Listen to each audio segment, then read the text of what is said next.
বাংলাদেশ সহ সারা বিশ্বের সকল বৌদ্ধ ধর্মাবলম্বী যারা যেখানেই রয়েছেন তাদেরকেও জানাই আন্তরিক শুভেচ্ছা। দল মত ধর্ম বর্ণ নির্বিশেষে প্রতিটি মানুষ যাতে শান্তি এবং নিরাপত্তার সঙ্গে বসবাস করতে পারে তেমন একটি পরিবেশ নিশ্চিত করতে সরকার বদ্ধপরিকর।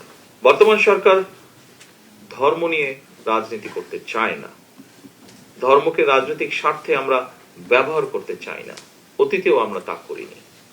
আমাদের সরকারের দৃষ্টিভঙ্গি হচ্ছে, যা একটু আগে স্বরাষ্ট্রমন্ত্রীও বলেছেন, আমিও জোর দিয়ে আবারও একই কথা বলতে চাই, ধর্ম যার যার, নিরাপত্তা পাবার অধিকার সব।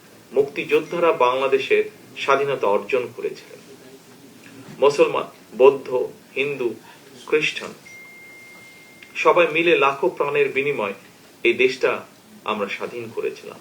মুক্তিযুদ্ধের সময় কে কোন ধর্মের অনুসারী, কে বিশ্বাসী কিংবা অবিশ্বাসী, এটি কারো জিজ্ঞাসা ছিল না। কিন্তু তাই এই স্বাধীন বাংলাদেশ আপনার, আমার, আমাদের সকলের। আপনারা কেউ নিজেদেরকে কখনোই সংখ্যালঘু ভাববেন না। আমার, আপনার, আমাদের সবার পরিচয়, আমরা প্রত্যেকে, প্রত্যেকটি নাগরিক, প্রত্যেকে, সকলে আমরা বাংলাদেশী। পরিশেষে বৌদ্ধ ধর্মাবলম্বী সকল ভাই বোনদের আবারও আজকের এই দিনে আমি জানাই আন্তরিক শুভেচ্ছা।